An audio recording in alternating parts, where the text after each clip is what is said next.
Hello and welcome to Stories, the True and the Fictional, the Indie Author Podcast supporting indie authors from all around the world.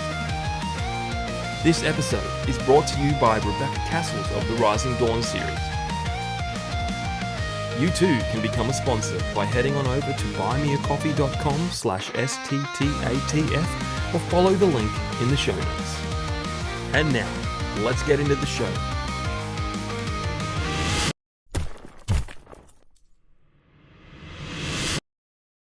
Warning. Listening to this episode may cause your TBRs to grow in size. Hello guys and welcome to another episode of Stories, the True and the Fictional, the indie author podcast supporting indie authors from all around the world. I'm one of your hosts, Jay Bryden. With me always is our resident reader, Ryan. How you going, Ryan? I'm living the dream, man, living the dream. Just plowing through those books. I've almost finished a sneak peek at a sequel that I'm looking forward to from a certain author. That is very, very, very good. I was expecting it to be good, and it definitely is. That's J.A. Bryden's sequel to Ancora.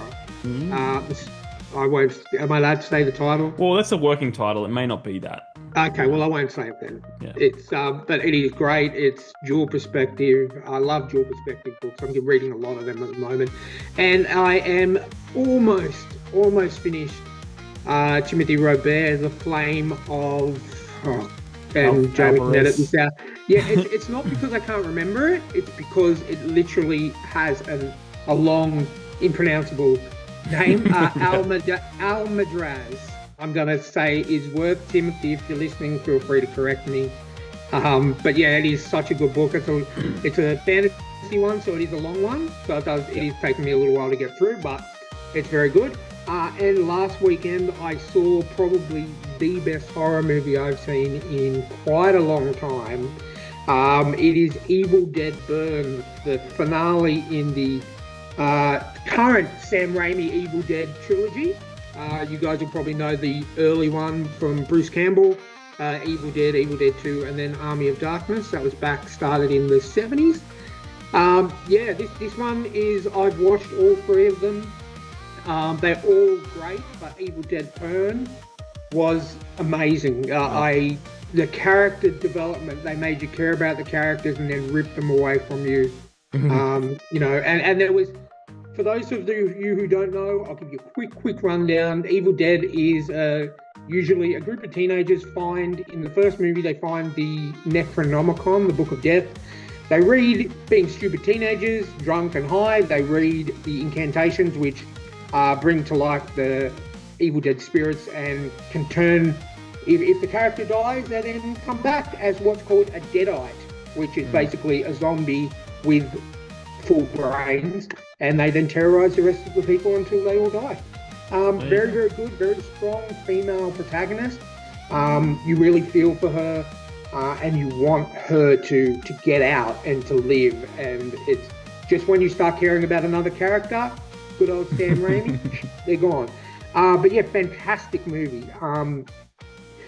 I had several of the horror authors we follow reach out to me on X, even though I already have my tickets for the movie. Janelle Schiecke, a few others said, look, you really need to watch this. And I'm very, very glad that I did. It is probably the best horror movie I've seen in the last couple of years. So if you're a horror fan, check out Evil Dead Burn. I believe it's still in cinemas at the moment. Excellent. Guys, well, we're about to dive into a big episode with a whole lot of authors talking the dreaded marketing, and man, I think it went really well. I didn't have to say much, it was just like, bleh, and it was great. Yeah. I mean, I use X as my author following platform, so that's generally where I interact with authors, and the one thing that they always talk about, and when they come on the podcast is, as an indie author, you are not only the author, you are the marketer, you are the PR, and how sometimes it can be a pain in the neck to do. And, some people end up spending a lot of money for nothing. Yeah. And then some people find a miracle and it helps and it works. And that's why we wanted to do this episode. It's mainly set towards our fellow indie authors, but I was able to give a perspective from a reader on what works for me. So yeah, it was a great episode. I think we had the most people on of an episode. Oh, I don't know. I think the world building episode was just as big. Okay. But, I'd have to count, but yeah.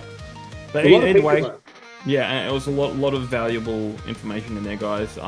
From all around the world. We had a few people from the States. We had a few people from our shores, which is. I was very happy with the level of Australian to American authors. We had, I think, 3, 4, including yourself, 4 Australian authors, and then including myself, 1 Australian reader, and then 3 from the States. So yeah.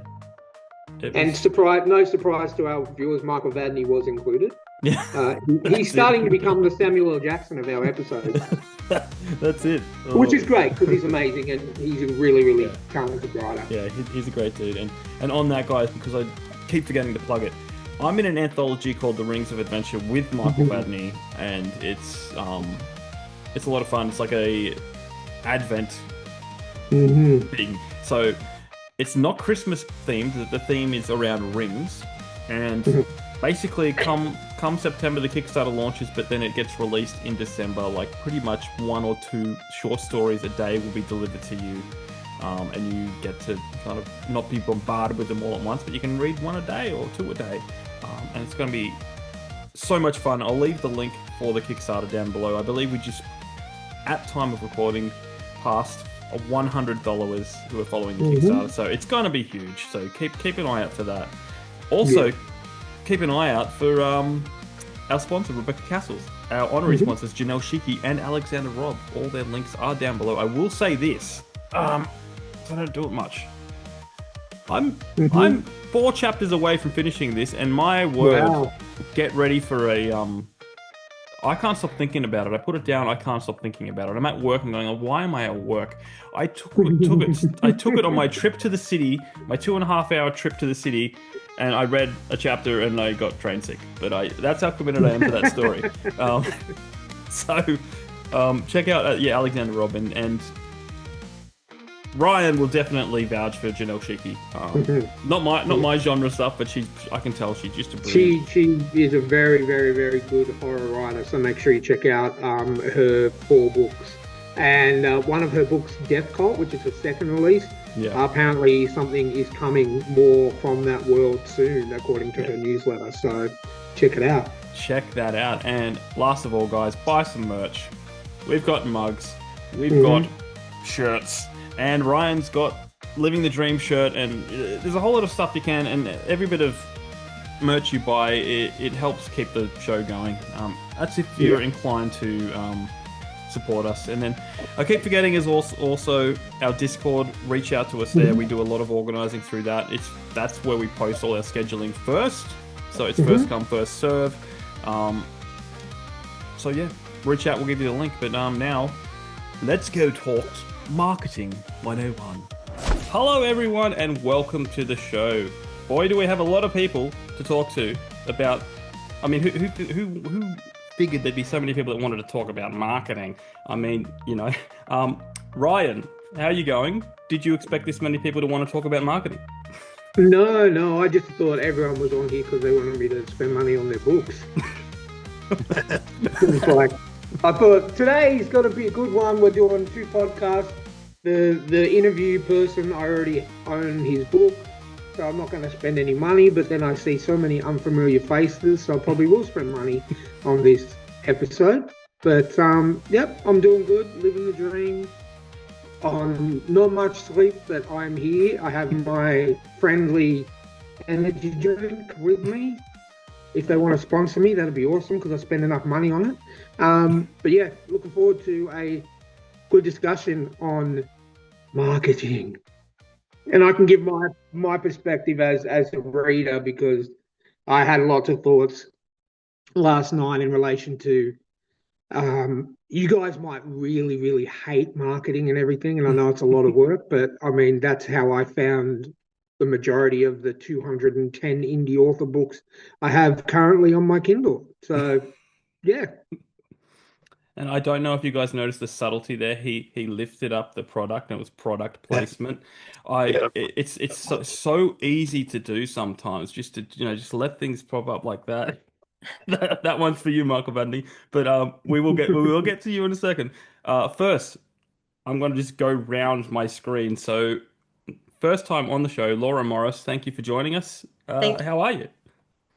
Fantastic. It's a coolish winter morning here on the Sunshine Coast, Queensland. So I'm a bit chilly. That's right. And it's Uh, probably not as cold as it is when it's winter in America, but I'm feeling it. It's all right. Just want to tell us a little bit about yourself. If you've got a book, I see there's one behind you on a big wall. This That's is part your of my marketing. this is your Yes. opportunity to market to Ryan. Yes. I am a debut author who has written a young adult dystopian novel set in Australia. It's YA and it is about an Australia where the Allies have lost World War II and Australia is not now divided by the wall, which is part actual wall and then part other defense systems. And the north is controlled by the Axis and the south by the Allies. But the Axis forces are slowly starving the south. And my main character is a 16-year-old girl called Tess who's living in a country town. She meets a young boy who happens to have escaped from the north, and but he wants to go back. So I don't want to give too much away. That's the beginning part. Awesome. Yeah. And And I this is my book. see the flick. Michael Vadney is an expert at the flick. You'll see later. Um, and guys, I will leave the links down in the show notes, so please check that out. Cindy Breck, you've been on a few times, but you're back again. How are you? I'm doing really good actually. Other than I do have vertigo, so that's a fun thing to have and everything, not being sarcastic there. But actually, like you, Laura, I write young adult and I just actually 2025 had my first book come out and my second book came out this year, 2026. I write mythic, mystery driven, romanticy, YA. Um, I I guess I like to live on the edge a little bit. I like to write about fractured lives and fractured worlds. And my character, Callie, she seeks to understand why she has fractured visions. But I like to use real historical settings in my story world so I could anchor um, a true legend or myth, or however you want to put it, about that center within my story world, and then tie it to something that's not so real, like a mythical creature or something. But anyhow, I write a dual world trilogy called the Theron series. Excellent. I will leave that in the show notes, guys. And then now, Michael Vadney, you're back. We can't get rid of you. Show us the flick. Show us the flick.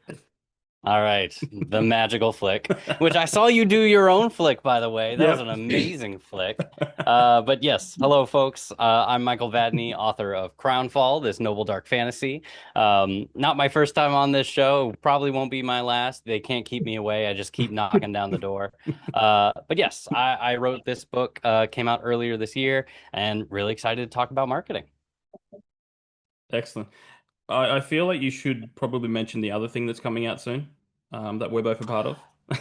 Yes, we also have an anthology that is coming out. It comes out in September is when the Kickstarter starts for Rings of Adventure. We're doing a advent calendar kind of release schedule for getting all these short stories out to you in the month of December. It is not a Christmas themed storytelling. It just happens to be at December, and it's a bunch of, we got sci-fi, we got horror, we got fantasy, we have a little bit of romance, so a little bit of something for everybody. Excellent. Did you notice that did Mike Molman tell you his top 3 that he's read so far? No, I did not know that. I haven't seen that one. JCM Burns. Yeah. Obvious. Joe's awesome. Mine. Nice. And yours. He's Oh, as the marketing side to it. Your short story he loved so much that he went and bought Crown for. oh my God, I didn't know that. I So, haven't heard this. yeah, Wow, that's an uh, honor. I'm gonna have to reach out to Mike and thank him. yeah. It's on the all caps that I did with when I was on there with Mike Moldman and Jesse James Fain and Isaac Anderson. Um, Oh, I'm gonna have to go check that out. Thank you for check telling me that about out. that. Yeah, cool. Jessica, thank you for joining Yes. us. Hello. Yeah, so I'm Jessica. My background is actually writing children's picture books. However, this year I released my first romance novel called Playing Fake, and it's about fake dating, love triangle, all the good stuff. And yeah, I'm excited to be here and talk about the joys of marketing. Excellent. Now, John, if you're still there, driving around in your new car, how are you? I am. I am well. I am in such a weird, awkward, bad timing / good timing position to do this podcast because, yeah, like I said, I have had a whirlwind of events happen to me. So I am trying to figure out the buttons of my car. You're probably hearing car noises now, which I apologize for.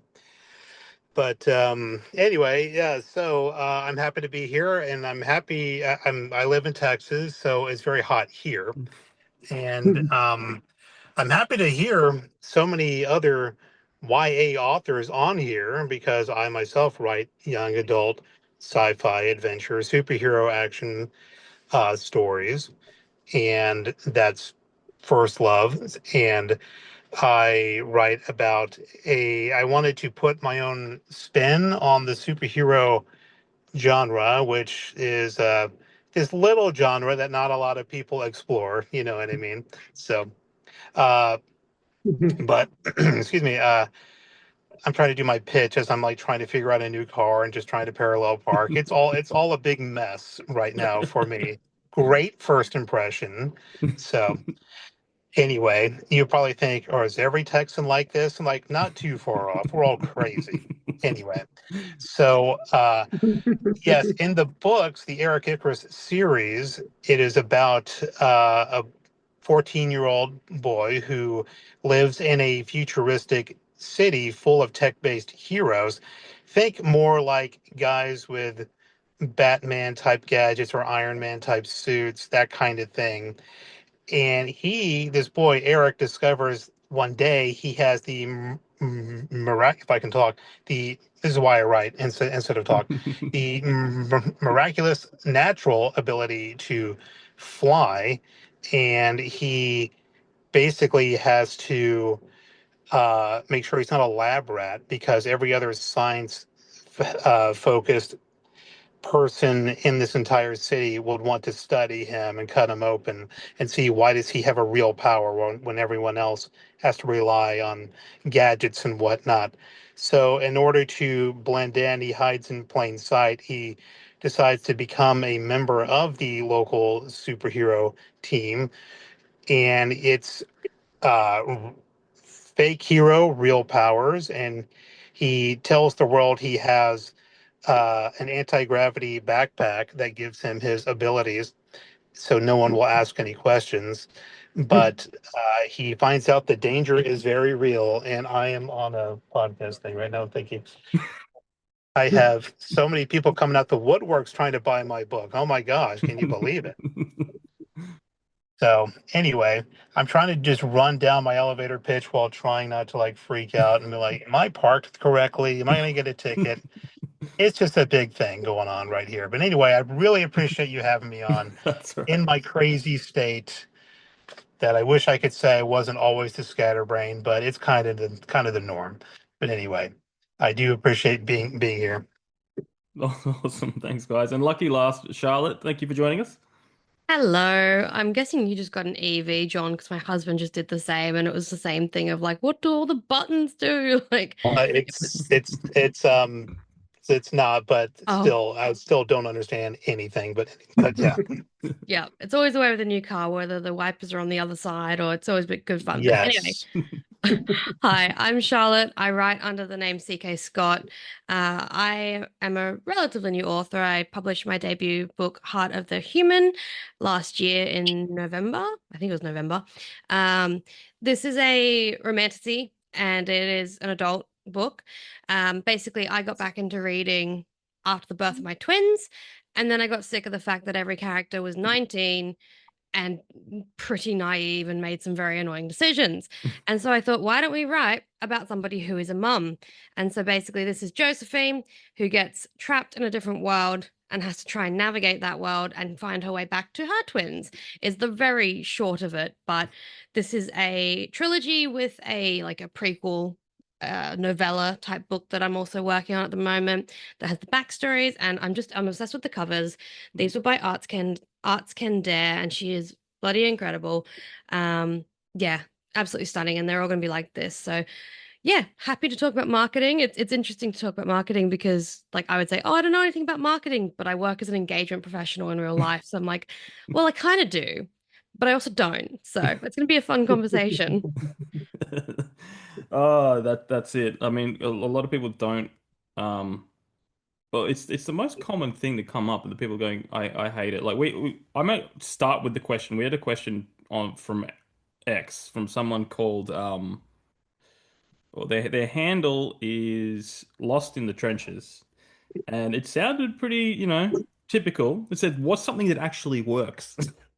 So why don't we start with that? If anyone tells me what something can answer that question, what actually works? Social media?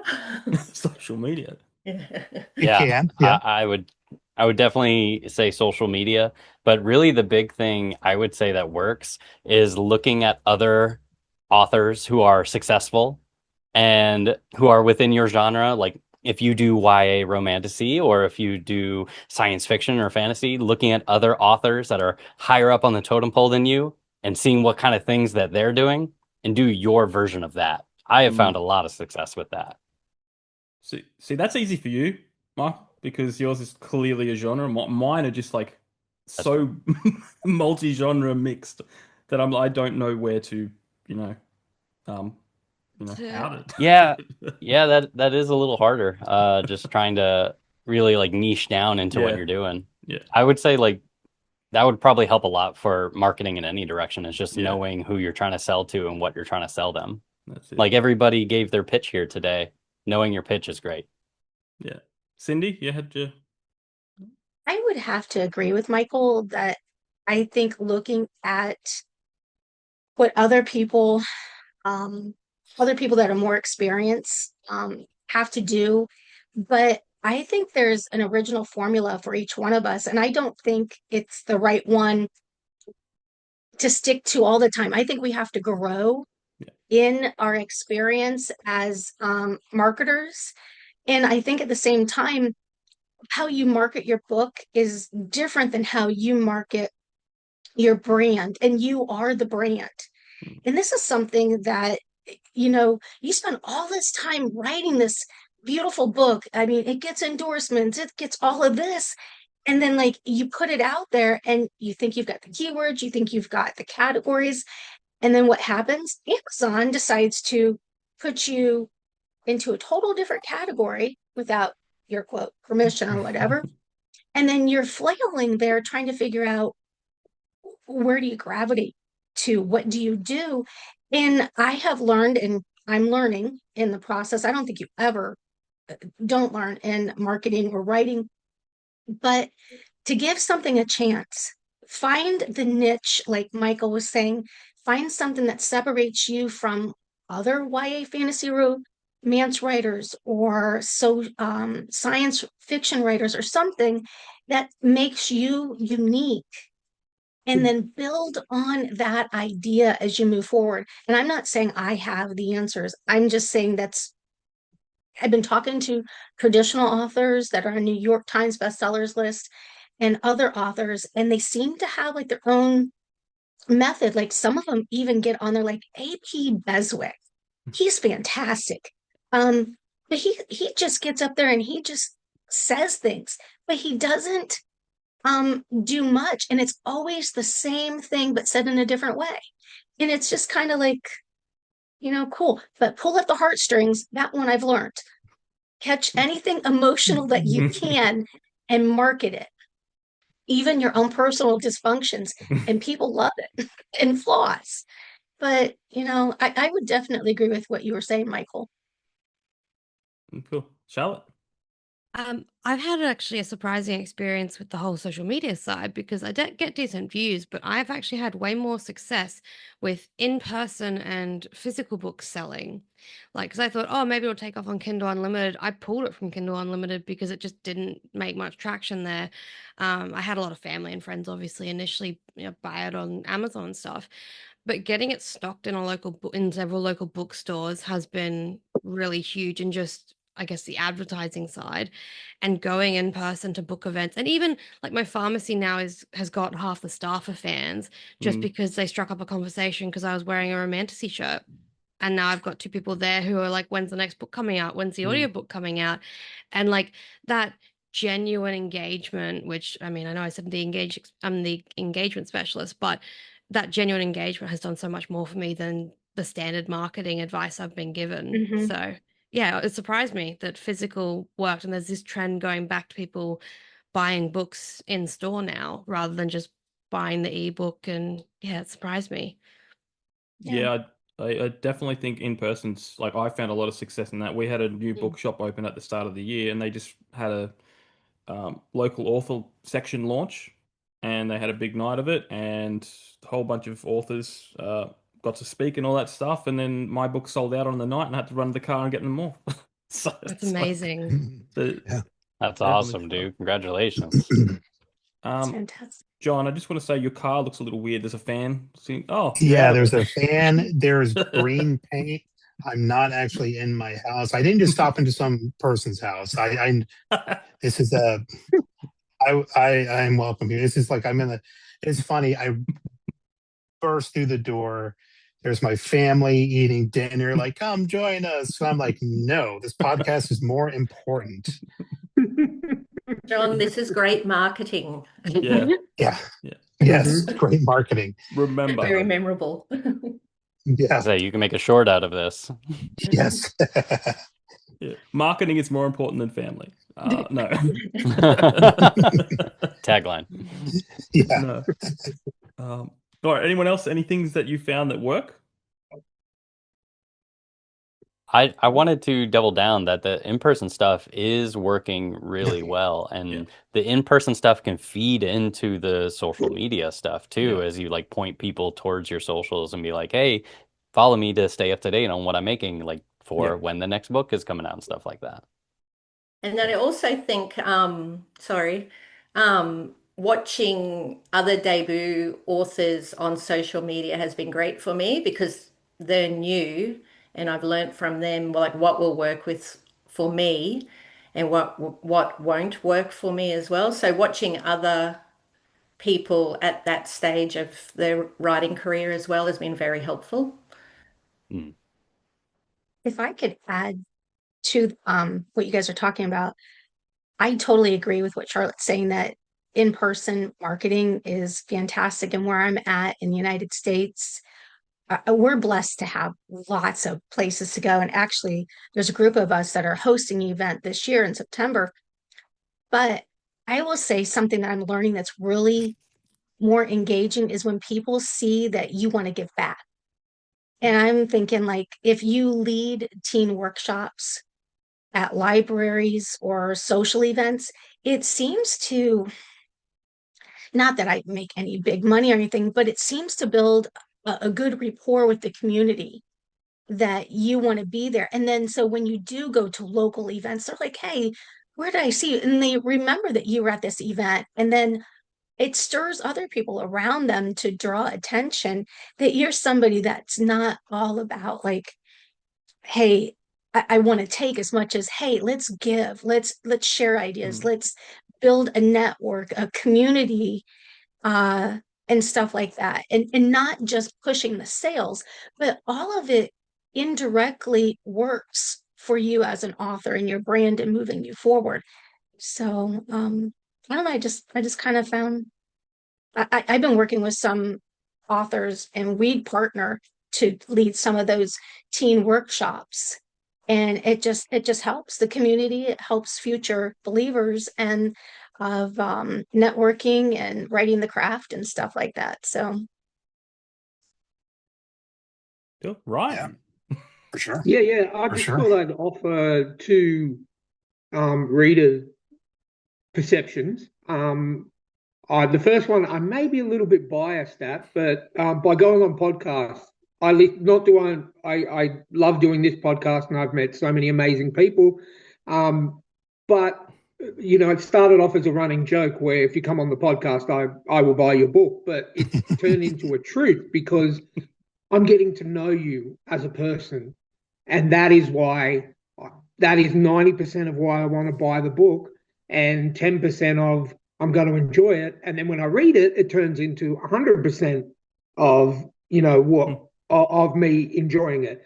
I also, since starting doing this podcast, I've started listening to a lot more author podcasts, and meeting and listening to how passionate authors can be about their book. That to me, I'm like, okay, I need to see what this is all about. I really, really do need to see what this is all about, which is why, I essentially read for like 3 or 4 hours a night, and I have such a big TBR, but I absolutely love it. The second thing is, and you guys have mentioned it, is interaction with readers. Late last year, my old man was in hospital for about a month, and a lot of the time he wasn't responsive, so I was just sitting there 8 hours a day with nothing to do except for just be there if he wakes up or needs something. So I reached out on X, and I'm like, hey, I need books. I've read pretty much everything on my TBR. Hit me up with your books. This is what I like. And I got so many responses from different authors, not only plugging their own stuff, but plugging fellow indie author stuff. And I must have bought like 50 books. And every single one that I've read is absolutely amazing. So definitely that interaction was a really positive one. And it, generated a lot of sales. I do all my reading digitally because the amount of books that I own, I would have to carry around 5 suitcases just to, even scratch the surface. So I do all my reading digitally, and then the books that really stick with me, I end up buying a copy of for my shelf. But interaction definitely. And, if you get an opportunity to go on a podcast, any podcast to do with reading, jump on, because, I guarantee you're going to get at least 1 to 2 sales, hopefully a lot more. But that's me as a reader. That's where I get that's where I find out about you guys. And therefore, as the saying goes, and it's even on a T-shirt now, I will buy your book. Like, I literally have opened up Amazon windows on all of you since we started this this episode. So definitely, interaction, and go on as many podcasts as you possibly can. Yeah. I have a thought, but I think Michael had his hand up, so I don't know. I don't want to jump in. Okay. He was just waving. Go for it, John. Oh, just waving. Okay. Go for it, John. I'll go after you. I'll go after you. I didn't want to step on any toes.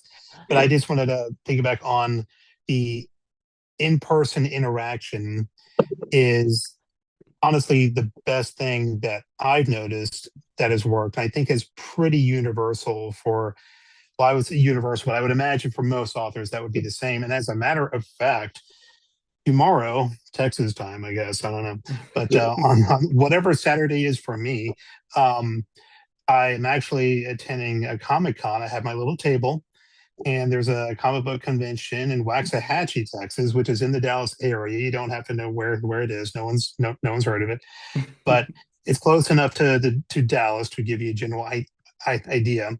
And I'm super excited because this is going to be my second convention I've done this year. And that was a goal of mine, to do in-person things, whether it's I got to do like a indie author spotlight thing at a couple of bookstores.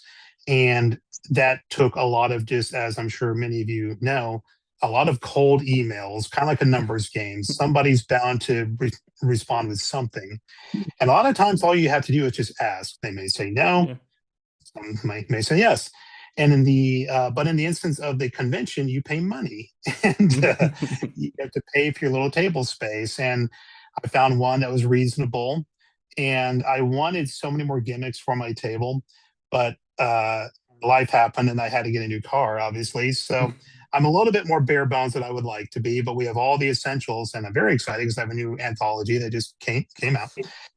And so one of the reasons I'm so excited to expand on the excellent points y'all have made is that, yes, talking with people who want to be there, who are there for that reason, excited about the genre that I'm in, and also it's a great opportunity just to chat it up with people. I mean, like, I don't go in expecting to make sales. I'm the worst sales business person ever. I don't expect to make sales, like, because I figure, I don't really expect anything. I go in like, let me just have some good interactions and meet some cool new people. I figure that's the main goal. Won't be sad at the end when I have to like close up my table and stuff like that. But on the flip side, one more point here for social media. I feel like I am such a bad author because the last thing I want to talk about when I get on social media is my book, because there's only so many things you can talk about. And I want to hear from everybody here. I'm sure everybody's posted talking about their book, but are you like, I'm so tired of talking about my own book? Good grief. So what are other things y'all have started to talk about in your socials? Other people's books. Oh, yeah, there you go. Yeah. All right. Good. Okay. Sorry, I was this is something I'm quite passionate about, where honestly the majority of my content on my author page isn't just about my book. It'll be, hey, what's growing in the garden this week, or some interesting recipe I've made, or like this, and promoting other brands as well, where I'll go, okay, I've got something from here and genuinely liked it. Like, I go for a more diverse approach because whilst the marketing person I chatted with recommended doing that whole like faceless, putting a graphic out that's very similar every day, 3 times a day on TikTok, I'm like, that's just not me, and that's just exhausting. I don't want to just be a sales pitch. And I prefer learning about authors and getting to know them, whether it's behind the scenes or just their motivations. And that's what's drawn me to those authors. So I hope that in that same way, I'm going to draw other people to me who are like, oh, I'm interested about this aspect of this author's life, and oh, she's got a book. Like, I try to go that route rather than the like hard marketing, because nobody wants to feel like there's already too many ads online when you're on anyway. Nobody just wants to see it as a constant ad. I'll occasionally be like, okay, here's my book plug, please buy it, like in a very sarcastic way. But I try to make it more behind the scenes and ask questions and just generate actual engagement and conversation, which is something I'm very passionate about. I'm in a few groups for like reader groups for other authors, and it's so fun when those exist and you can all just like talk about a book you love. Like, I'm obsessed with Abigail Owen at the moment and her book The Games Gods Play, which is a romantasy with Greek god lore, which I'm really enjoying, Greek mythology and books.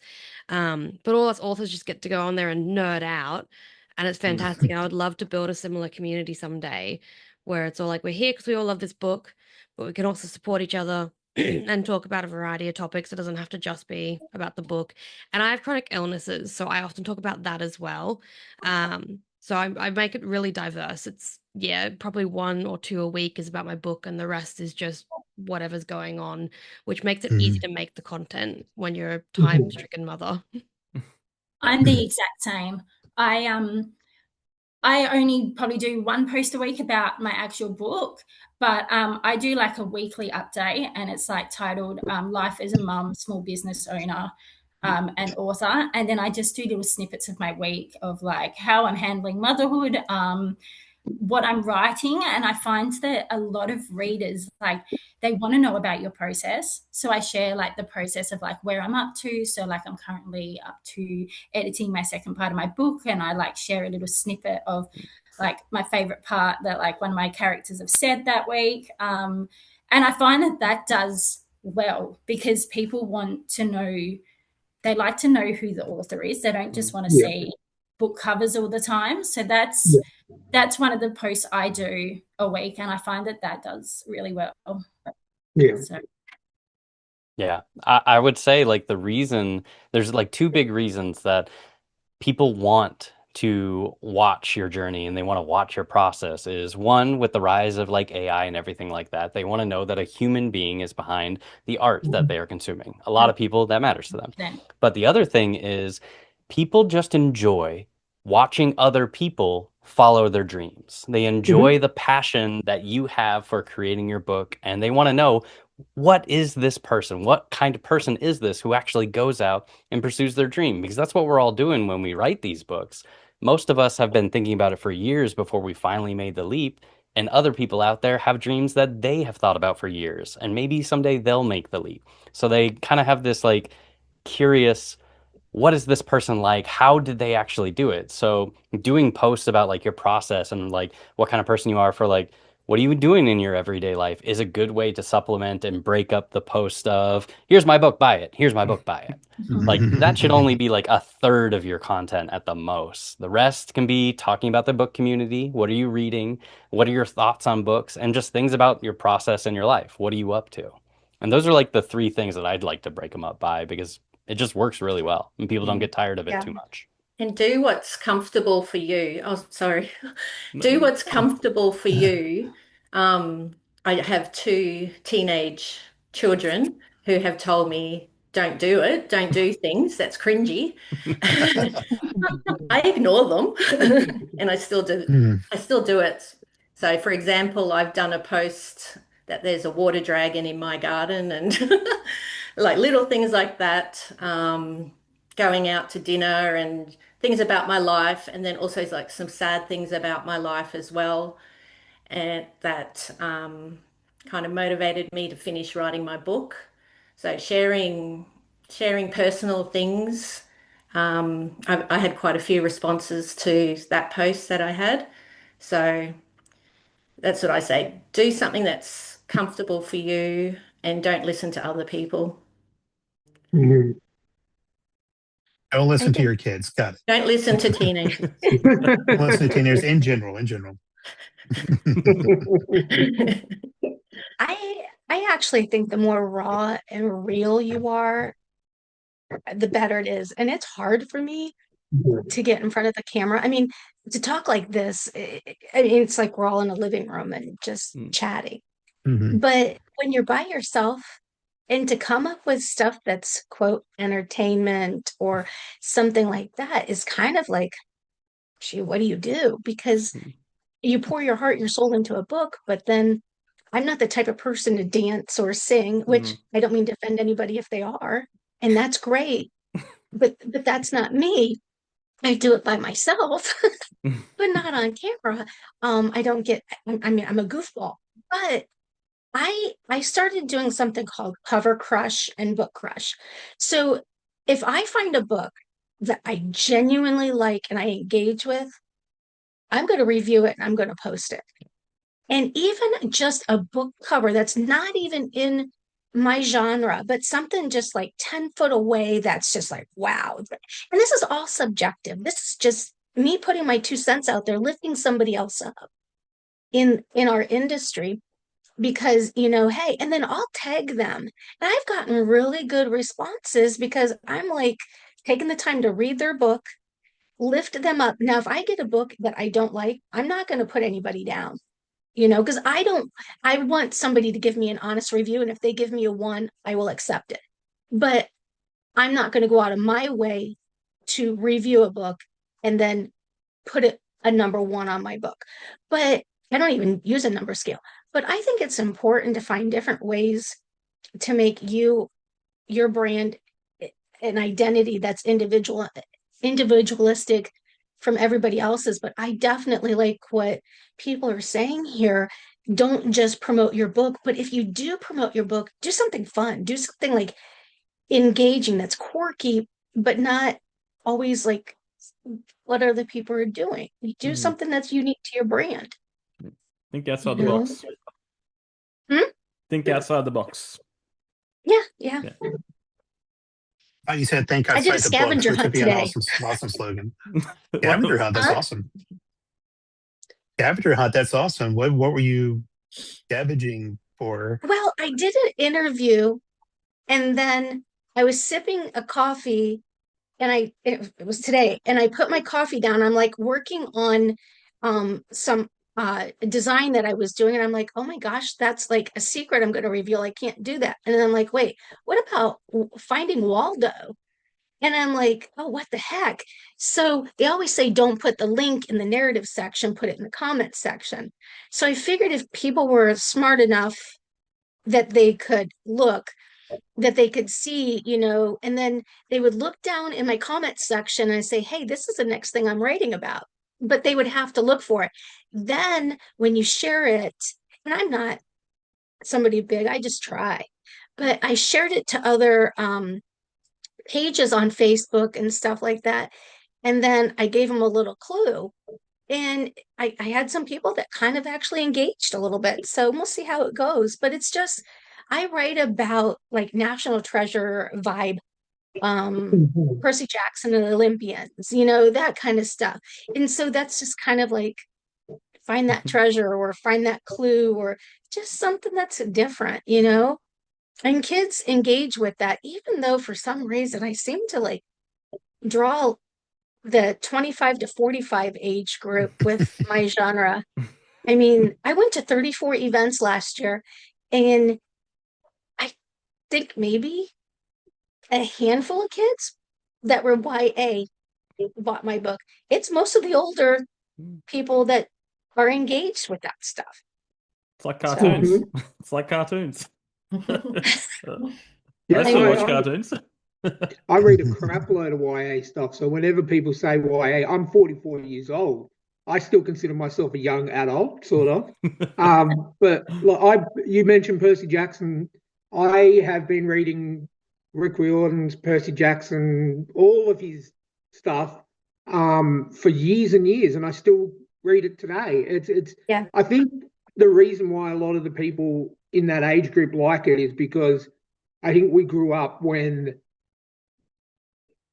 YA was kind of just coming into effect, and it was this new thing, and it's like, wow, yes, I love it. And also where kids they just have to go to school and they get to have fun with their friends and stuff, whereas we older people, we have to work and we need the escape from reality a little bit more than the kids do, I think. So that's probably why I like reading YA stuff, and why a lot of people who buy your books like reading YA stuff. So maybe that's the thing, that can be sort of part of a new marketing scheme for YA stuff. Don't just say maybe, yeah, I don't know. I love reading YA. It's just good, clean fun.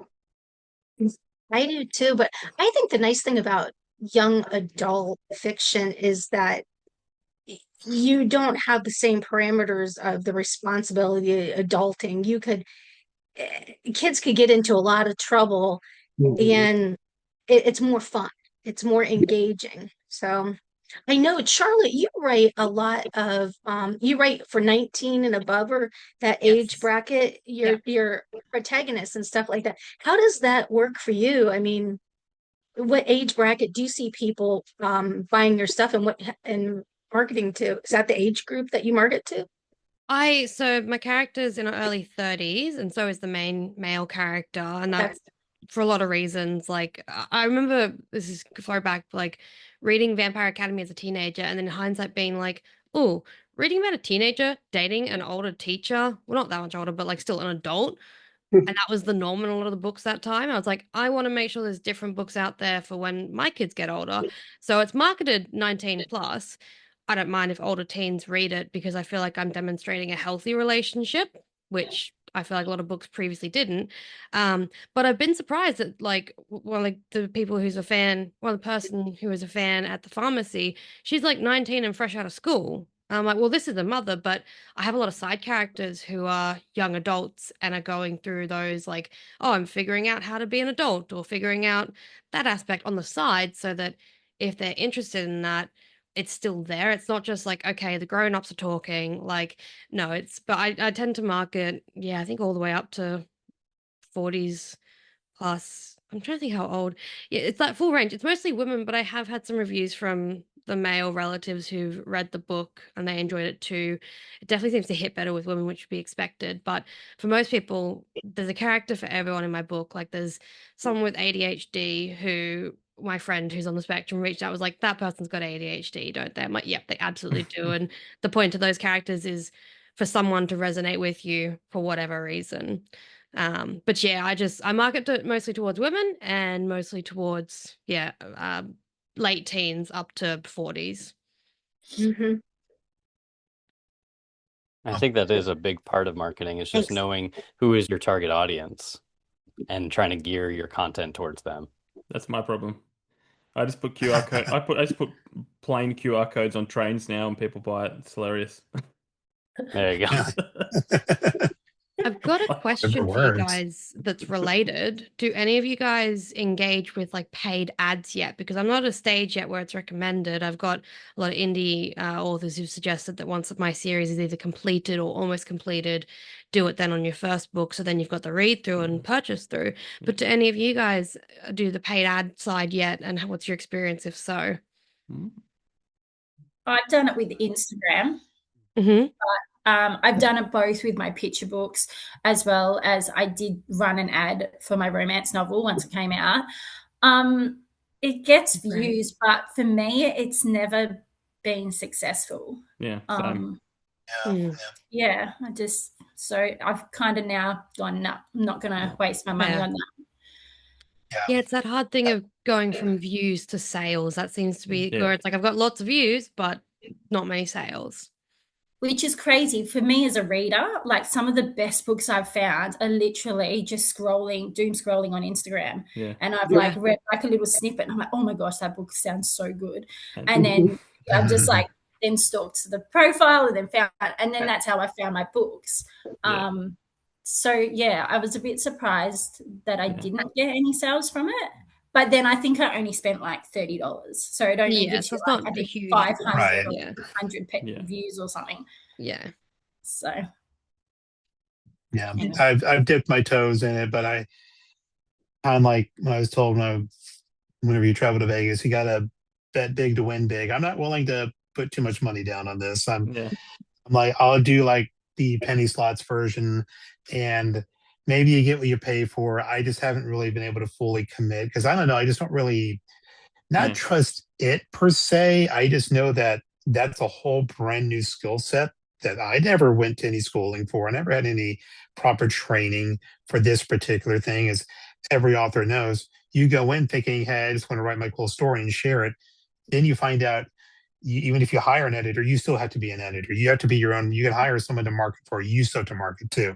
You basically have like 8 full-time positions that you have to do on your off hours somehow and still sleep. So yep. Yeah. Writing the book is the easy part. Yeah. Yes. 100%. And I'm not saying I know this, but I took Brian Cohen's. It was like $9, and it was like a 14-day Amazon ad class. And I didn't do it, but I wanted to know, is this important? Is this an advantage? And because a friend of mine really, I mean, she sells 50 to 100 books at each event she goes to. And she's leaving for Miami for a big event and stuff. So I know this stuff does work, but is it for me? I don't think so. Though, I would say things like Bargain Booksy, what is it, like Hello Kitty, those little BookBub, Red Feather, that kind of stuff. Oh, yeah. Those things, if you're doing a launch for a book, and you could span it out over 5 days and spend maybe $100, I think people are saying that works to create a huge buzz. But then I also hear shortly after, it's like it sinks. I mean, because when you're not getting out in their newsletters and stuff like that, then it just kind of sinks. Personally, and I wish I'd have brought it. You guys know that spin wheel? Where you could spin the wheel and you could win a piece of candy, or Yeah. you could win a bookmark, or you could win a ebook. So if they win the ebook, you say, I have to send it to you through BookFunnel. Would you be receptive to receiving that through my newsletter? But you have to sign up. And you also say you could, and I have it written there, you could take your name off of it afterwards and all this kind of stuff. And I'm straight, very direct forward with them. If they want it and they spin the wheel, they like what they see. There, a lot of the times I've walked away with 60 emails. That newsletter is so priceless.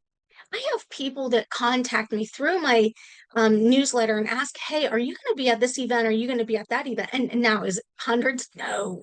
But it's enough to just say, wow, she's an author, she's alive, and you're doing something. But you take those emails and you make your newsletter personable. But then Facebook, no matter how much people put Facebook down, I don't think they should, because Facebook, I think, is a better community for authors when we could reach out to these pages and say, hey, can you do a newsletter swap with me? I will promote and give you a shout out. Will you shout out with me? And do it on a where you're making sure that if you are a closed door romance author, you're working with somebody that's closed door, not somebody that's explicit sex or vice versa. You want somebody that aligns with your values, your marketing, and all that kind of stuff. And I think that for me has been better. I also know it's slower. It's not like fast or anything, but would I love for traction to gain on my books? Yes, I would love it. But the community is really what matters. And people that know you, that will have your back, and readers that will say, hey, are you needing ARC readers? That they end up working into your alpha ARC readers.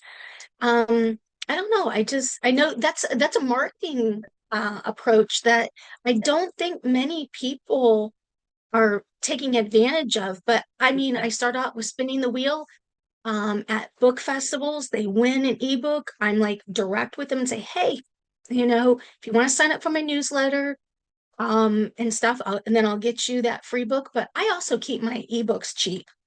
I know my paperbacks are more expensive, but I want people to not spend $4 or $5 for an indie author book. I want them to like a 99 cents or $1.99 or $2.99, because I'm new. I'm just trying to get my footing out there. And so I want them to connect with me. So, I mean, that's another approach. But if Facebook goes down, Instagram goes down, you've got your emails. You've got that connection for those newsletters. That's a good point, because the algorithm, it may never find you again. So you have to just really go to the more reliable source. Yeah. And Something that location. Oh, go ahead, John. So I know what I'm doing now. Something that I did want to bring up that Ryan was touching on earlier is really like the importance of podcasts. Something that I did when I was launching Crownfall is I put a digital book tour together. I contacted a ton of podcasts, this one included, and just said, hey, I'm releasing a book. This is what the book is about. Here's the cover of the book, which I have not released to the public yet. Would you be interested in hosting me for my book tour? I'm running the book tour between this date and this date, and I would love for you to be a part of it. And all it takes is just time and effort, which I know is limiting depending on what your lifestyle is, but it costs you like no money or anything like that to just reach out to these people and just go, hey, would you have me on your show to talk about books, talk about writing, maybe talk about this book that I'm about to put out? And I felt like it was wildly successful. I kind of overdid it. I did it over the span of 2 months. I had like 25 stops or something like that of just different podcasts. But because of that, you couldn't get away from Crownfall. Like if you were within the same circle as I am, you could not get away from it. People knew about it. And it's exactly it's one of those things where like it costs you nothing but time and effort. Utilize podcasts, reach out to these people, and the worst thing that happens is either they say no or you hear nothing back. And that's fine because like people who run podcasts, this is usually their secondary or tertiary job on top of everything else that they're doing. Yeah. But definitely worth doing it. Even if you're releasing, it doesn't have to be a debut. If you're releasing anything, do a digital book tour. I highly suggest it. Bloggers are great too. Yeah. Oh, yeah. And blogging is a really interesting thing because I started mine simply because I knew other authors had one. I'm in a perpetual state of trial and error trying to decide what I want to do consistently. And it does come back down to balance of what do I think will appeal to other people, but what also do I don't mind doing a lot. And that's very difficult because I could talk about, listen, I'm always 2 seconds away from just like, I love the movie Highlander and the entire franchise. I can always talk about that weird fantasy movie. No one else wants to talk about that, though, at least not the way I do. So I'm like, okay, what do people actually want to talk about? And you have to take a long time to figure that out. And I'm not saying I've cracked the code, but it's definitely good to have all that to say, yes, I agree. Having a blog is nice. Excellent. Well, we're approaching the hour mark. I don't know how much longer you guys want to go for, but I feel like we're going well. We're getting a lot of maybe we want to give some point. Like, what's something you've learned along the way that's I don't know, that you didn't expect to do as well as it did? Maybe that sort of question.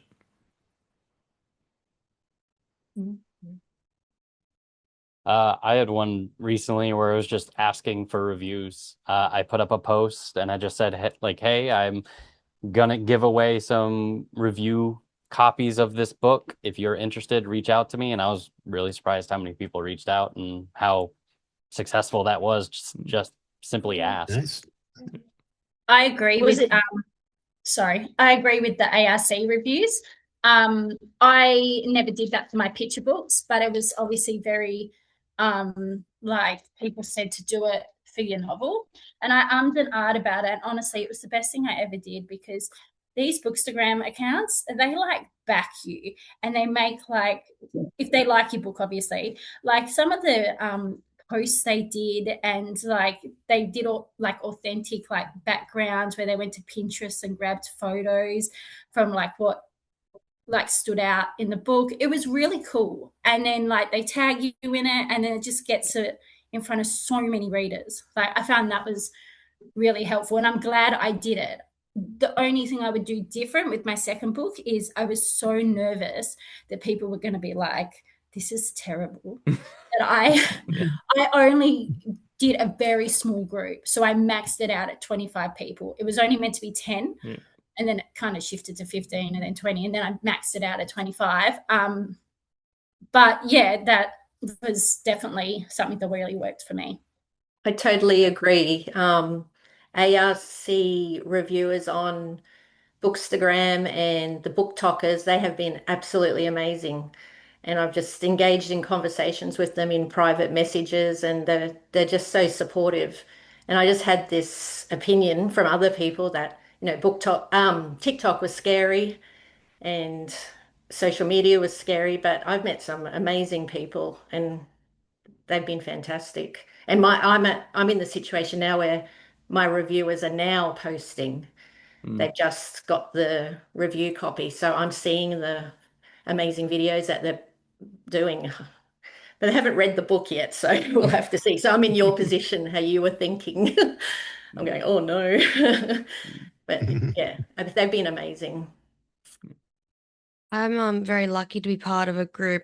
The fellow Aussies in here, you may or may not have heard of it, called Book Bitches Down Under.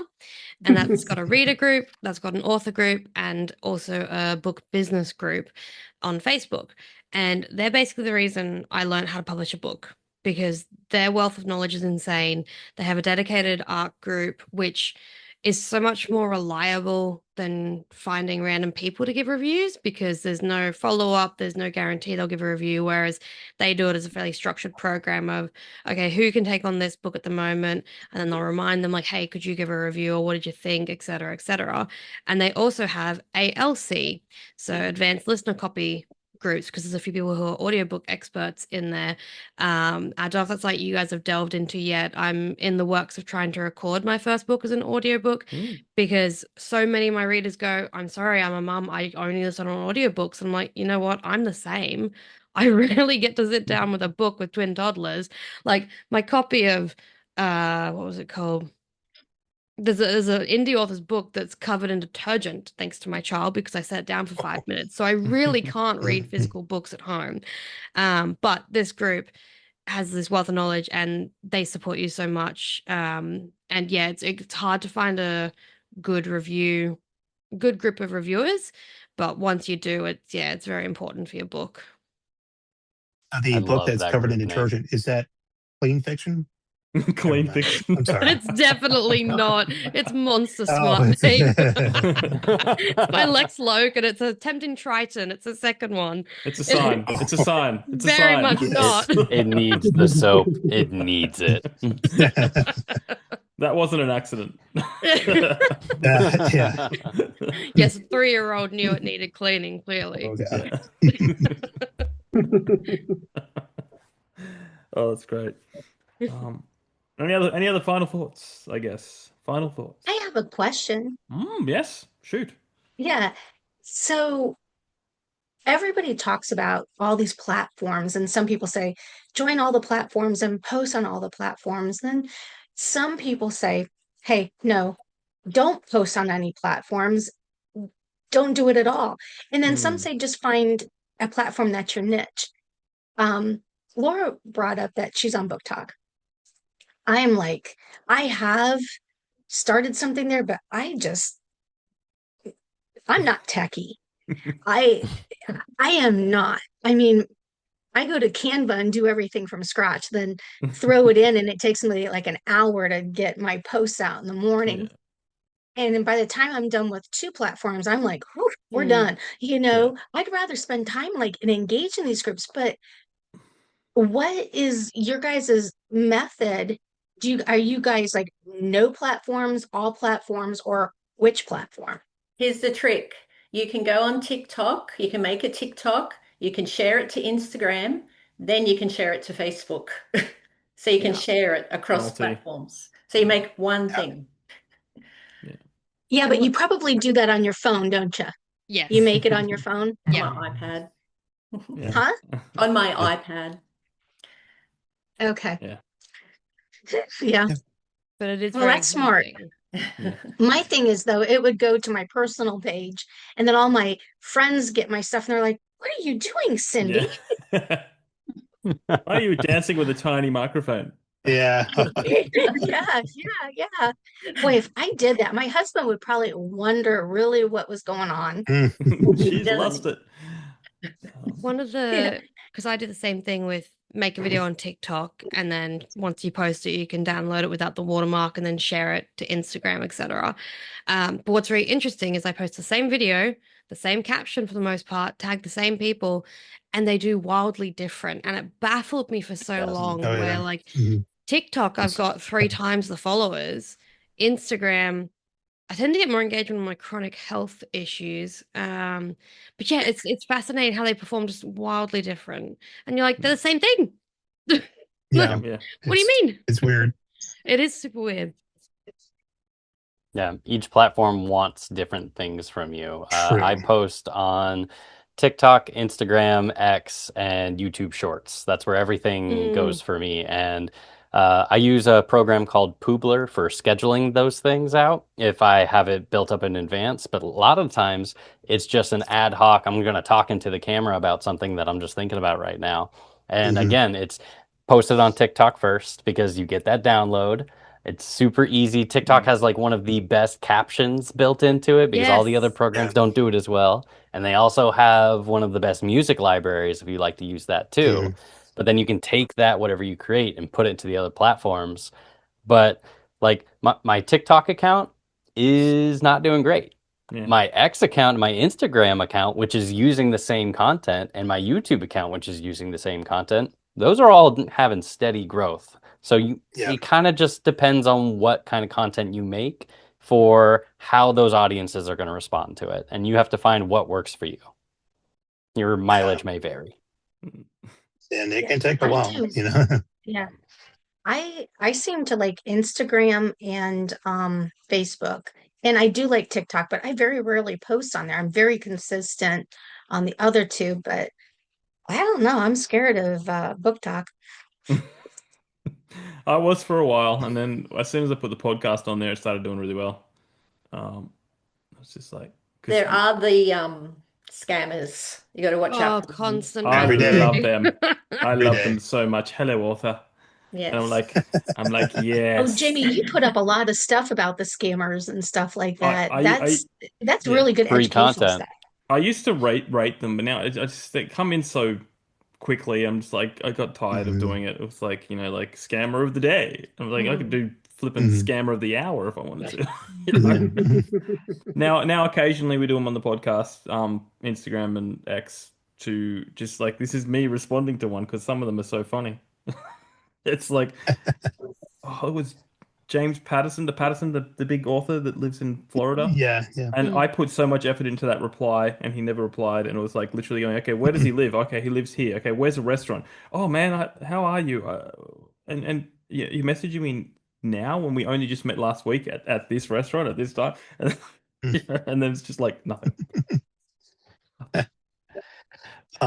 Before I actually do have to sign off here, and I want to take this opportunity to say thank you to everybody. Thank you for having me on.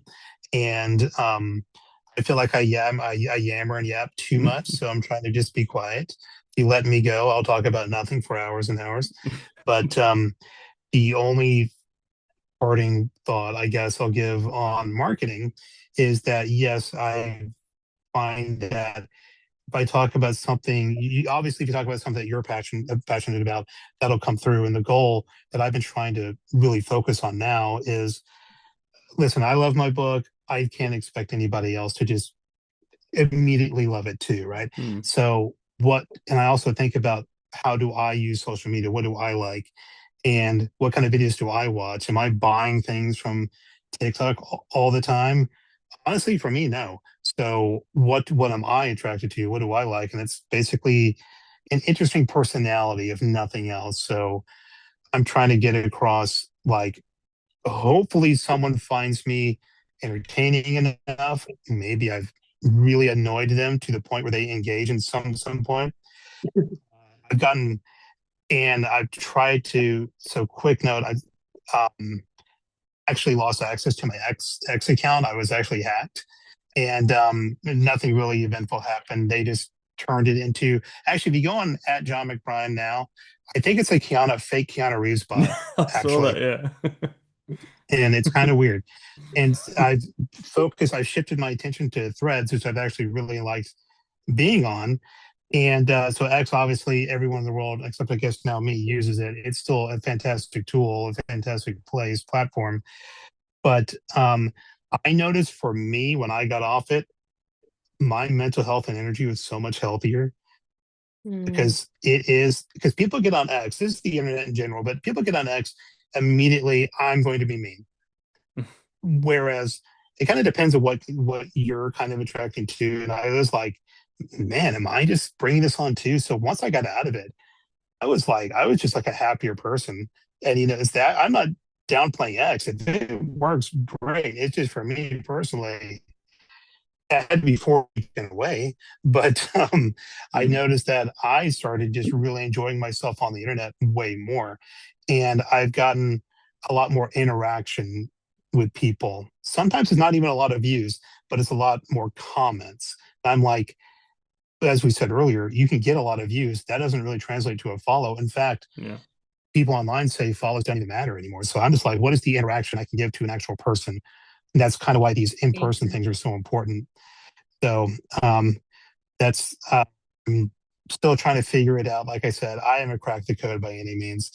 So but I do have to leave. It's been such a weird day, a lot of ups and downs. You caught me at like a crazy moment, but I'm happy I had the time to sit here and talk to y'all. Happy to meet all of y'all. Wish you the best, and I'll see you down the road. Yeah. See you, John. Have a good Okay, one. bye. Take care. See you See ya. later. Yeah. All right. Now the awkward moment is I try to figure out where the leave button is. Bye, guys. It's the red button. Awesome. Yeah, just Love on that, views doesn't mean sales. I once made a throwaway post on X, and it got 2 million views. Wasn't about a book, but still, it was just like I didn't get many follows or anything like that. It was just a random reply to someone else, and so the algorithms, I feel like it's out to get us sometimes. Now I'm curious what you posted. I was about AI. I saw someone talking about AI, and I just mentioned that I have a friend who is at the time was currently working on a project at his work, which was working on a program that would replace everyone that was working on the program. Mhm. Which is like the irony of it. Strange. My friend was safe because he ran the team, but the rest of the people were gone. Sheesh. Mhm. Wow. It's just like people seem to resonate with that post for some reason. Yeah, it's I very wonder why. anti-AI, and as it should be in a creative field. The type of posts that I've found often do well. Have you guys seen the like duet style videos where Yeah. you take someone Yeah. else? Yeah, I've had a few of that, and it's usually when I see a video which I don't agree with, and one that did really well for me was this woman who was all like, apologies if this is TMI for anyone, but who was like, ew, what do you mean they're mentioning that she has her period in the book? And I'm like, why are we shaming natural bodily functions? And honestly, as Mhm. a reader, I'm always like, whenever they're off on an adventure, I'm like, you gotta have pee breaks every couple hours. You've got to, what do you do if you were to get your period or have any of that stuff happen? So I included it in my book of like, not in graphic detail, but just enough to be like, oh, yep, that's relatable. That's what she's dealing with. And even I think I ended up by reading the section from my book where the main character's like, God damn it, I got my period. Like, and I think it's even House of the Dragon, the latest season. I saw there's a bit about Rhaenyra where she's like, God damn it, I've gotten my period, basically. So those duet videos do quite well, but obviously it's because you are not antagonizing, but playing off of other people's antagonistic posts potentially. Yeah. I don't think I've ever heard of the duet It's like when videos. two people are talking back and forth to each other. It's like, hello, how are you? Have you been reading a book? Like, oh, well, I have been reading, but it's usually No, more intense. what she's talking about is when you take someone else's post and your post like stitches onto it. Oh, okay. I probably shouldn't call it duet. It's probably called something else. But duet, like when you're doing the acting thing, that's Yeah. right. But yeah, that's what I'm talking about, Michael. Where you I think it's called you can do that stitching. on those apps where you can take from other videos and stitch it all together. Yeah. Okay, yeah, okay, no. We're Don't hip with it, listen to kids. me. We get I'm it. old. I don't think I've ever seen one, or at least if I have, I wouldn't recognize it.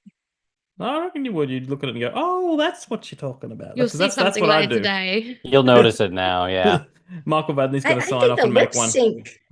Yeah, I see a lot of people doing the lip sync hmm with their books and Oh stuff, yeah, and yeah. that's Like they play a clip to something, and it's Oh, just like, yes, I know what you mean. yeah. I haven't done that. No, I haven't either. I'm like, I don't even know how that would work. That sounds complicated. Yeah, I do know. Let me see. And I don't like have a I know that they're doing this as a marketing tactic where you show an actual movie and then you relate it to your book Yeah. within tropes. I know that Mm. that's rather successful. I think Brittany Wang does it. She's an indie author, Mm. and they repeat their posts and stuff. So, have you guys done that for marketing? Do you know the best reel I got was I dressed my husband up as Top Gun. We had a bingo thing. Nice. But I Maverick. captioned it. If you've watched Off Campus, you'll understand why I dressed him the way I did. It was something like that. That was the real hook. And I was bringing my off campus fantasy of Dean to life. And I dressed him up as Top Nice. Gun. And that literally got like the best amount of views and I think 90 likes, which is amazing for me because I don't have a big following. So that's what worked for me. Just seeking my husband on Instagram. Use your loved ones. Husband thirst trap. I mean, why not? I put my niece in the book trailer for one of my books, modeled the character off her, and that seemed to do pretty well. I think stuff like that probably does really well because I think there's other authors, and the only reason why I share names is because I think it's important for the audience to know who does these. But even CC Warren, she's a Christian author. She comes out with Jessica, you dressed your husband up. She comes out and she looks like she's buried her husband in the backyard. Now he's in a wheelchair and stuff in real life even, and the wheels spinning, and she sits there with a knife and says, and then the caption comes along, but it's engaging. Stuff like that is really lively and fun. But I just have not convinced my husband to volunteer yet. My husband doesn't volunteer. I just take a video when he's just in his element and then I use him. Okay. That, Jessica, I'm going to have to try to use that on my husband. Giving me some ideas. I'll keep you posted and see. We'll get together a year from now and we'll see how many slides are up of my husband doing something corny. There you go. I'm probably not the only one, but another thing that kind of grabs me and will pretty much guarantee that I will buy the book is if there is really good animal characters in the book. Not like anthropomorphic, even if it's just I'm a cat dad, and anything that has one of these in it, because I have my cats will sit beside me. There you go. That's why. Well, that's one of the reasons I love Jamie's books. But Sam Robb will know one of his books when he was on our podcast had a black cat on the front of it. He didn't even need to tell me what it was about, and I bought it because I love animals. Me and my wife, we're big animal people. We would have a million cats and dogs and everything if we could. But good animal sidekicks, good animal interactions in books. I would be mentioning that because I'm sure I'm not the only person that has bought a book because of an animal character in the book. I see people mentioning it on X, on Instagram, I'm not on TikTok, but anything on that, if there's an animal character in the book and the interaction is great, I'm going to be all for it because I love animals so much. So that might be another selling point. Jamie's put his animal sidekick character on the front of his book, and his latest book, the sequel to that, which I'm reading at the moment, the first 10 chapters, is even better because it's a dual. Sorry, am I allowed to say, Jamie? Yeah, go for it. It's a dual perspective between the main character and the animal sidekick, and a dual character story, and I absolutely love it. So that might be another thing to play off. If you've got good, solid animal characters in it, whether it is, like a Zootopia anamorphic, I can never say that freaking word, or if it's just a simple animal that belongs to the main character and the interactions that they have together, to me, that's an instant sale for me. And I'm sure I'm not the only one. Yeah, there is an author named Michael D. Melwassel who writes this modern urban fantasy kind of mix. And his pitch when he goes to cons and stuff like that is there is a dog companion in my book, and he is the only one with plot armor. No one else is safe, but the dog will always make it. There we go. Done. I'm in. I should preface that. As long as the animal lives, I'm cool with it. I have to. I was one of the hundreds of thousands of people before that horror movie Good Boy, where the dog was the main star. They Googled it to make sure that it lived before I watched it. The animal needs to live. I will say that, or die heroically. Saving the world or something like that. I'm okay with sacrifice, but it can't just be. You can't just have an animal in there just for the sake of killing it. That's a no for me. Yeah. On the note of, I actually worked my real life dog into my story. Aww. Yep, but I will definitely buy that. He's 80 pounds. His You name's can Tesla. print money by using animals. Seriously. Yeah. It's not my I first. think the more you could write about your own world is better. I'm sorry, I didn't mean to cut No, you it's off. all good. It's not my first book, but in the book I'm currently writing, there's been a couple of horses that I'm like, oh, I better give them a name and stuff. And then one of my mates is a horse girl, but sadly they had to put a horse down recently because he got like a leg injury and the infection they couldn't get on top of. And so I messaged her, was like, hey, can I just like, do you want me to put the horse in the book? Like, is that cool with you? And she was very keen. So Frankie is ironically, that horse already was having like a leg injury that they were recovering from.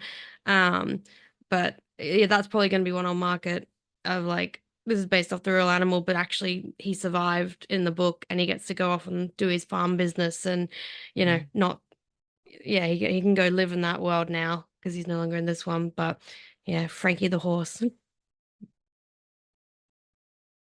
Yeah, that'll sell me a book too, because that makes me sad, and I'm like, I need to know how this horse, goes on.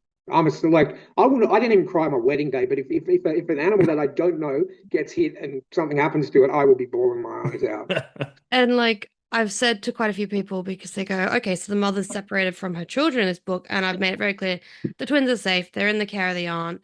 You'll see snippets, and I'm like, the twins have plot armor, and I have to say this a lot, but I'm also like, I'm a twin mom. I'm not going to kill off a twin, but bloody Rebecca Yarros does something like that in the last letter, and I've been warned off that book. But I have a gripe as a twin mom where like J.K. Rowling and I think Rebecca Yarros and a few other people, they're just like, oh, we'll just kill off a twin. I'm like, no, it's not just killing off a twin. You have no idea how sacred that bond is. Like, you don't just like act like the twin's a spare character. Like, no, thank you. Kill the spare. Just speaking as a twin. Yeah, no. don't no. I'm just like, what is wrong? Like, no. I'm like, the kids are safe. The kids are safe. I'm not gonna do that. God. I think another great thing to do is because we've spoken a lot about community, like indie author community. I know a lot of people, and I've done it, put fellow authors into their books. I know Mike Molman does it. Apparently, I'm going to get murdered in his next book. Apparently, but I put 13 authors. Sorry, Michael Vadney and you guys. I didn't know you at that time, so I would have put you in there. Next one. And it's just such a cool thing because then it's like you get bingo cards. Like people are reading through. Oh, there I am. If you read through Mushroom Blues by Adrian M. Gibson, he does something similar where he puts other authors into the music in his story. Or it's not just characters, it's not straight up. It's just like the songs, the names of the bands, and the songs that they play are references to other indie novels that he knows the people of. Nice. That's cool. Yeah. I love things like that too as a reader. Yeah, knowing, obviously the authors that Jamie put in his book, I knew because we've interviewed them and become friends with. Yeah. And as a reader, I was reading it. Oh yeah, I know that. I know them. I know that. And just knowing them and the roles that they got put into, and how sometimes similar or how completely opposite they were. It's a cool kick. I love things like that as a reader as well, and I'm sure a lot more authors should do that as well. I think that'd be pretty cool. Cool. All right, I guys. think something else. Sorry. No, you're right. I think something else that sells is the caricature art that's related to your book series. I think that is a very good marketing tool because you make these cards, they're bigger than bookmarks even, and people seem like they want that. They want that picture of that mythical creature. They just want to know what you're doing within that world, something that relates to that's engaging. And I think that's something that is, I love yes, exactly, Ryan, exactly. And I mean, I keep all of that stuff that I get from other authors because I use it as a reference source, but I don't know. I just think it's really cool that authors do take that time to get the character art relate to that series. I think you could go a little crazy on it. Mm. You don't want to go in debt, but I mean, I think it's important, and you're lifting up another industry, Yeah.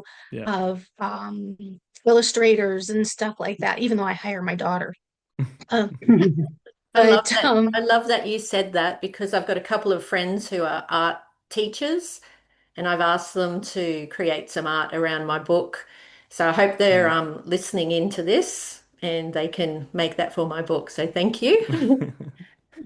Those little cards, I've got a fair few of them. I get them because I, since discovering Kickstarter, have supported a whole bunch of indie authors, and I recently got Easton J. Thompson's Oh, cool. Yeah. physical copy of Songs of the Broken. It's a tome. It's like 750 pages, but Whoa. one of the goals was, if you wanted to go to the next level, you get these art cards, and it was an extra $10, and they are gorgeous. Like, they are absolutely to the point where I'm going to laminate them and have them so that they don't get damaged or anything like that, and put them up on a bookshelf that I've got coming. They're just, I think it's such it gives the world an extra viewpoint. Like, his book has got illustrations in it at the beginning of every chapter, and these awesome cards that came with it. It just brings the story to life that much more. For people like me who are collectors and stuff, I will always jump on that. I think it's a great extra to have. one thing we haven't discussed is, in essence, the way to keep yourself still going, still keep a author's career going, is to consistently write. That is your best marketing tool. It's your book, because that's what your brand is built off of, in essence, not just your face or whatever. But and I mean, I'm not a prolific writer. I'm not. I put my family first. That for me is priority. But I do give a really good, serious effort to keep my writing and keep a schedule and intentional writing. But I really I think probably right there up at the top, if I had to rate something, it was make sure you're writing and make sure you're sharing what you're writing. And I'm just like learning that as the learning curve. And all the ways that we've discussed how you're writing, but keep people engaged with your current work as you're trying to also market the next book that's coming out. Yeah. My goal is to write a book every year and a half. That's my goal, and I've been good at it, but still, it's not easy. No, it's not. No, well, I do that with while I'm writing the sequel to my last book. I always update every couple thousand words, 5,000 words, and I write a little quote of what I've written, not spoiling the plot or anything, but like, just this is kind of what you're in for. And I think they do pretty well. They get a lot of shares, but 100%. It's a constant thing you got to keep doing. Yep. All right. Well, guys, thank you for joining us. It has been almost an hour and a half, but it's been an hour and a half of greatness. What we're going to do is we're going to go round the room again, and you guys can plug what you want to plug. Tell our listeners and viewers where they can stay up to date with what you're doing. We'll start with Charlotte. Alrighty, thank you. So once again, I have my debut book, Heart of the Human, out at the moment. I'm working on the novella and book 2 at the moment. If you sign up to the newsletter, you'll get sneak peeks of the cover for the novella. It's stunning. I highly recommend. And I'm on Instagram and TikTok under author CK Scott. Follow along for the shenanigans, which is truly a representative word for my account. Excellent. Jessica. Yeah, thanks so much for having me. This is my book, Playing Fake, which is available on Amazon and my website. And you can find me on Instagram at jessica.martini.author. And I am on TikTok, but I don't use it very often. So if you want to know what's going on, then yeah, Instagram's where you'll find all the updates. Amazing. Michael Vadney. Hey folks, Michael Vadney. I am author of Crownfall, this noble dark fantasy adventure. You can find it on Amazon, wherever books are sold, or at my website, michaelvadney.com. I am working on a few anthologies right now. Very excited to get them out, and I'll be updating all of my socials with how that's progressing. You can find me on all of them at Michael_Vadney. Amazing. Cindy. I guess I should have grabbed these, but they've been behind me. But this is book one. This is The Theron Secrets Beneath Scars. I do like my emotional book covers, and this one just came out this year. This is The Theron's Legends Never Die. And you could find these on Amazon, some independent bookstores. But I don't know. My book series is a dual world trilogy, and if you want to learn more about it, you could check it out at www.cindybreck.com. In addition, I am on Instagram and Facebook, and Legends Never Die. Legends Myths and Lies, excuse me, is my newsletter. And I do have quite periodically some people that reach out to me through there. So I'm definitely contactable. But yeah, that's where you could find me. Amazing. Bring us home, Laura. Bring us home. My young adult novel, The Wall Within, is published by Hawkeye Publishing.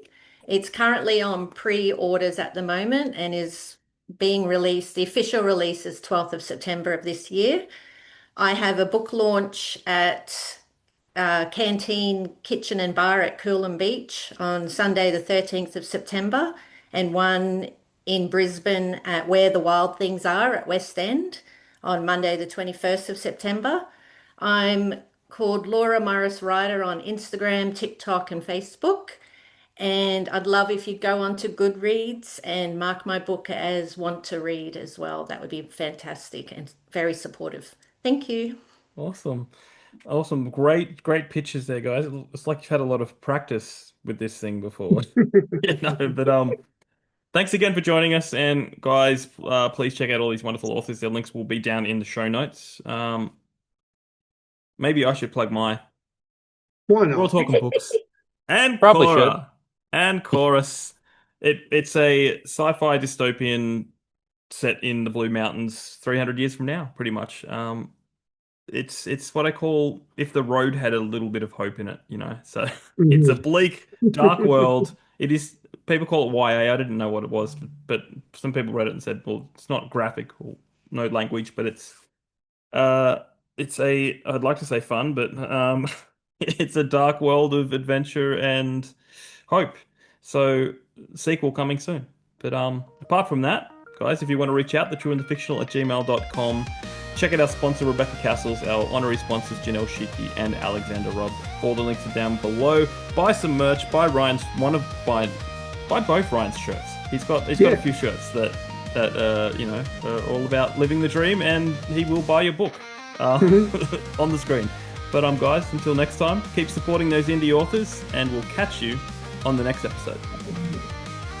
Thank you. Thanks, Jimmy. Thanks, Ryan.